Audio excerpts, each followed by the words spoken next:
আমি একটা রাজনৈতিক দল করি। এক সময় আমি আওয়ামী লীগ করতাম, 40 বছর আমি আওয়ামী লীগ করেছি। আমি ছাত্রলীগের প্রেসিডেন্ট ছিলাম, সেক্রেটারি ছিলাম, আওয়ামী লীগের এমপি ছিলাম, সেন্ট্রাল এক্সিকিউটিভ। খুব এটা জানেন সবাই আপনি, আমার তো আর বলার কিছু থাকে না। এখন আমি কিছু বললেই বলে উনি আওয়ামী লীগের পক্ষে বলে। এখন আমি যদি আপনাকে যে মুক্তিযুদ্ধ বললেই যদি পিছনের ছবিটা বঙ্গবন্ধু শেখ মুজিবুর রহমানের বাইশে উঠে, আমি কি করতে পারি? মুক্তিযুদ্ধ বললেই যদি যুদ্ধার খাতায় জেনারেল জিয়ার নামটা মেজর জিয়া বাইশে উঠে, আমি কি করতে পারি? মুক্তিযুদ্ধ বললেই যদি মুজিবনগর সরকারের তাজউদ্দিন নজরুলের চেহারা ভাইসে, সৈয়দ নজরুলের চেহারা, আমি কি করতে পারি? এটা তো ইতিহাসের সত্য। আমি যে কথাটা আপনাকে বল, 5 তারিখের উত্তরটা আমি দিব না।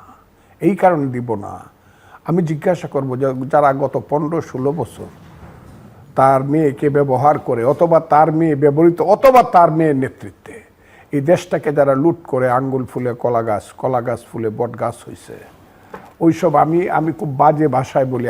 আমি আমার ভাইয়ের মতো না। ভাই তো অক্সফোর্ডে লেখাপড়া করছেন, আমি তো বট গাছের নিচে লেখাপড়া করছি। তো এই হারামজাদারা কোথায়, যারা বঙ্গবন্ধুর জন্য জীবন দিব? এমনকি বড় ব্যবসায়ী শাহ আলম সুবহান, তার ছেলেরাও বলছে জীবনে তো আপনার সাথে আছি, মৃত্যুতেও আপনার সাথে থাকবো। আমি শুনছি কান দিয়ে। ওয়ারার দে, তারা কোথায়? এই হারামজাদারা যে লাখ লাখ মিছিল করত, এরা কোথায়? তামিলনাড়ুর একজন সাধারণ চিত্রনায়িকা ছিল, 2-3বার মুখ্যমন্ত্রী হয়েছে, জয়ললিতা। তার মৃত্যুর পরে যদি 134 জন লোক আত্মহত্যা করতে পারে, তাহলে বঙ্গবন্ধুর মাথার উপরে, স্ট্যাচুর উপরে প্রস্রাব করে তার বাড়ি পুরায় দেয়। আমি এটা বলতে হবে কেন? তারা কোথায়? একটা লোক জীবন দেখ, একটা, অনলি ওয়ান। ইতিহাস তো যা করার করবে, আমি এটা বলতে পারি।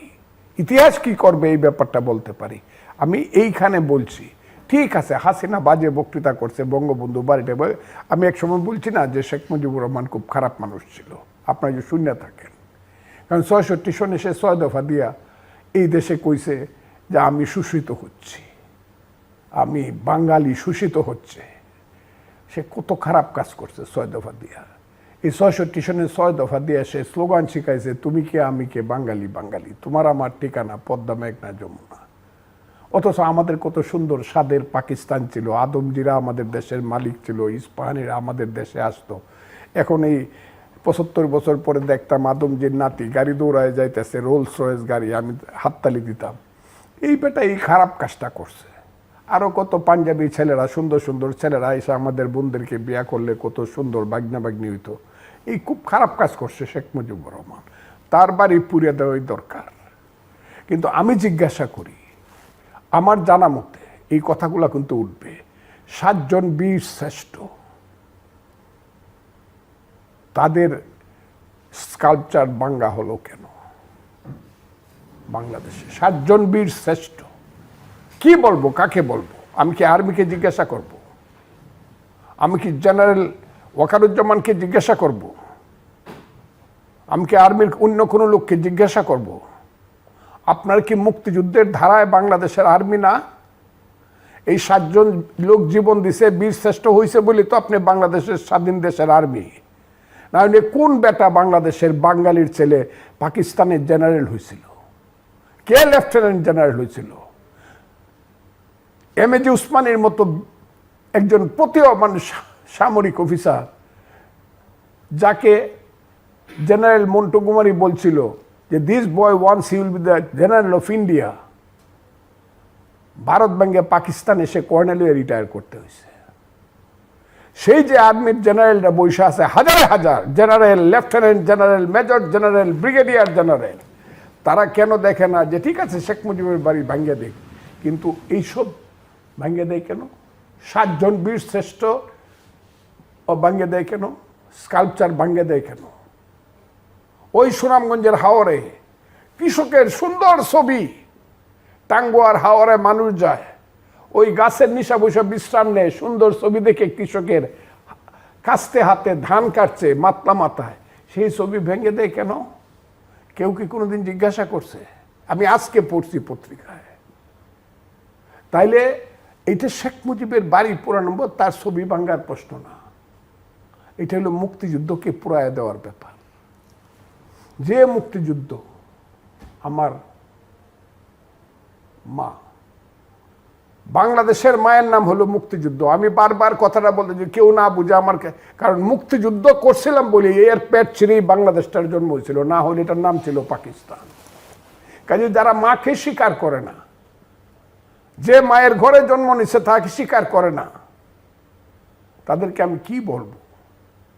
মুক্তিযুদ্ধের পেট ছেড়ে যদি বাংলাদেশ হয়ে থাকে, মুক্তিযুদ্ধ স্বীকার করে না, তো বাংলাদেশের প্রধান উপদেষ্টা হন কেন, বাংলাদেশের উপদেষ্টা হন কেন? আমি মনে করি বাংলাদেশ এখন এমন একটা জায়গায় দাঁড়াইছে, আর যদি বেশি দিন যায়, জনগণ যদি শুধু দেখবে তা না, জনগণ একসময় রাজপথে নামবে। আমি বললাম, কারণ বাংলাদেশের সবচেয়ে প্রিয় নাম হলো মুক্তিযুদ্ধ। যে যত কথাই বলুক, মানুষ সুপ্ত থাকে, কারণ বাঙালিরা যখন ঘুমায় তখন কুম্ভকর্ণের মতো ঘুমায়, কিন্তু যখন জেগে উঠে তখন 100 সিডাক্সিন খায়ও ঘুম পাড়ানো যায় না, তার আশা পূর্ণ না করে। মুক্তিযুদ্ধটাকে যেভাবে অপমান করা হইল, আমি তার ব্যাপারে বলতে চাই যে আজকের এই বাংলাদেশ জানি না কোথায় যাবে, তবে এটার একটা ঐতিহাসিক একটা কি বলবো কালমিনেশন, বিচার হবে, ঐতিহাসিক একটা পরিণতি হবে, যে পরিণতির কারণে বাংলাদেশ যাবে না, বাংলাদেশ থাকবে।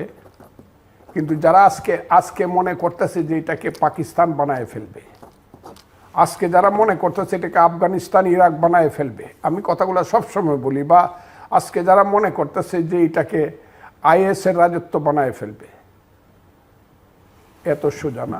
মানুষ কিন্তু দাঁড়াবে, এবং দাঁড়ায়। আর যদি আমরা না দাঁড়াই, তাহলে বুঝতে হবে ওই যে 7 কোটি সন্তানের হে মুগ্ধ জননী রেখেছ বাঙালি করে মানুষ করনি, এটা বুঝতে হবে। এইটা প্রতিষ্ঠিত হয়ে যাবে, এইটা আমরা প্রতিষ্ঠিত দিতে পারি না। আমরা যে মানুষ, আমরা যে বাঙালি জাতি বা বাংলাদেশের মানুষ, যে আমরা মানুষ যুদ্ধ করে একটা দেশ আসছিলাম, আমাদের যে চোখের স্বপ্ন ছিল, আমরা যে দিনের পর দিন, মাসের পর মাস আমরা ট্রেনিং দিয়েছিলাম, আষাঢ় শ্রাবণের বৃষ্টি ভরা রাতে আমরা বাংকারে থেকে যুদ্ধ করেছিলাম, স্বপ্ন ছিল দেশ যদি স্বাধীন হয়, গণতন্ত্র আসবে, মানুষের পেটের ভাত পরনের কাপড় আসবে। স্বপ্নে দেখেছিলাম মানুষের মধ্যে একটা ধর্মনিরপেক্ষতা ও সাম্প্রদায়িক, শুনো হে মানুষ ভাই, সবার উপরে মানুষ সত্য, তার উপরে নাই, হিন্দু নয় ওরা মুসলিম, জিজ্ঞাসে কোনো জন, কান্ডারি বলো ডুবিছে মানব সন্তান আমার মার। এই দেশটা আসবে, আন্তর্জাতিকভাবে মাথা উঁচু করে আমরা দাঁড়াতে পারবো সারা পৃথিবীব্যাপী। সেই স্বপ্নটা আপাতত যদিও বাধাপ্রাপ্ত হয়েছে না, শুধু সাংঘাতিকভাবে ক্ষতিগ্রস্ত হয়েছে, কিন্তু বাঙালির সুসন্তান জানা, বাংলাদেশের সুসন্তান যারা আগামী প্রজন্ম, বাঁচতে হলে আমাদেরকে সেই স্বপ্ন নিয়েই বাঁচতে হবে, এবং সেই স্বপ্ন বাস্তবায়নের মধ্য দিয়ে আমাদেরকে বাঁচতে হবে। এবং আমি এটা বিশ্বাসী, যদিও আমি পৃথিবী থেকে চলে যাব, কিন্তু যতদিন দেহে আছে প্রাণ, প্রাণপণে পৃথিবীর সরাব জঞ্জাল, তারপরে হব ইতিহাস।